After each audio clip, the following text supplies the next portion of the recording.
Good morning, everyone. Welcome to today's English grammar session. Our topic today is a common point of confusion for many English learners, the difference between ago and before. Both words are used to talk about the past, but they have distinct rules for how and when they are used. By the end of this presentation, you'll have a clear understanding and feel confident using them correctly in your conversations and writing.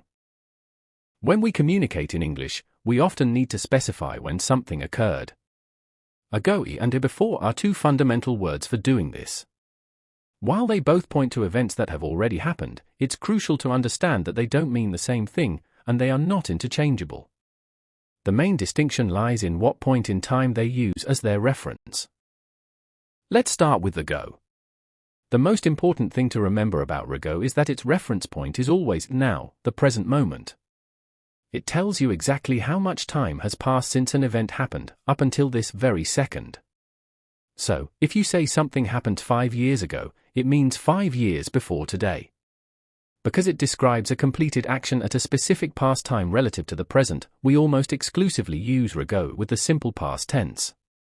It's always structured as a time duration followed by ago to dot.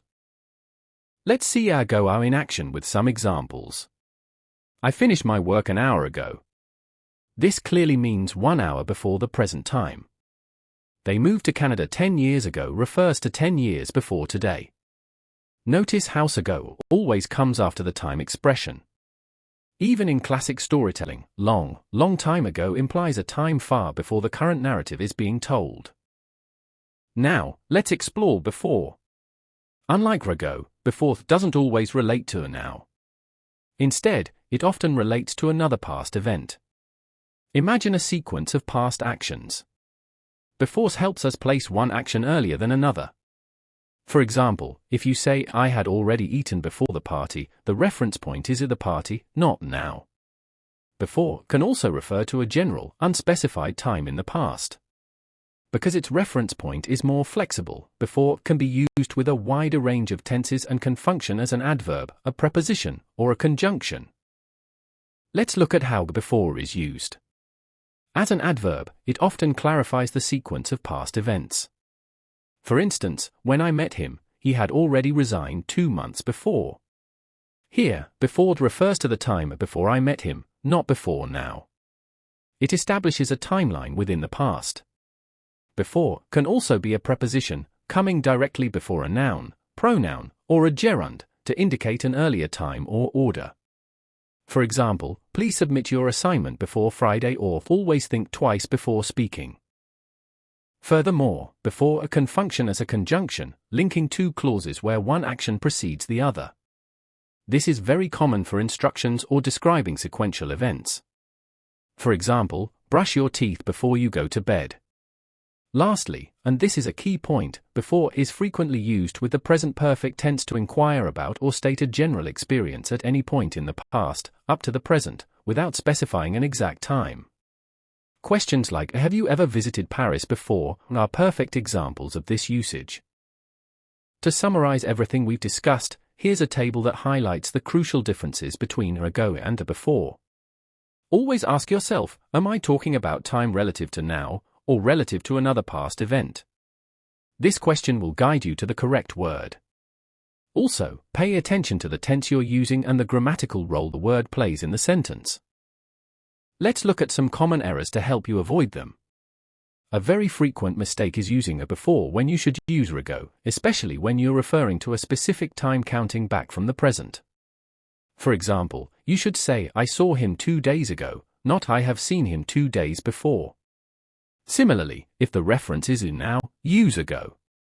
If you're relating one past event to another, then a before is correct. For instance, I finished my report 2 hours before the meeting is correct because the meeting is your past reference point, not now. Alright, it's time to put your knowledge to the test. I'll read out 4 sentences, and your task is to decide whether ago or before is the correct word to fill in the blank. Think carefully about the reference point for each sentence. 1. The train departed 5 minutes. 2. She had never tasted sushi. She moved to Japan. 3. My parents met over 30 years. 4. Always check your email sending an important document. take a moment to consider your answers. Let's go over the answers. 1. The train departed 5 minutes ago. Because it's 5 minutes from now. 2. She had never tasted sushi before she moved to Japan. Because moving to Japan is the past reference point. 3. My parents met over 30 years ago. Because it's 30 years from now. 4. Always check your email before sending an important document. Because sending the document is the reference point. How did you do? If you got them all right, excellent. If you made a few mistakes, that's perfectly normal. The more you practice, the clearer it will become. To wrap up, remember these core ideas. Ago is your go-to word when you're counting back a specific amount of time from the present moment.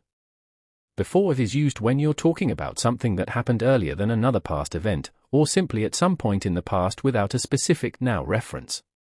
The best way to master these is through consistent practice. Read, listen, and actively try to use them in your own sentences. You'll soon find them becoming second nature. Thank you for your attention. Prepared by K. Rajendra Prasad.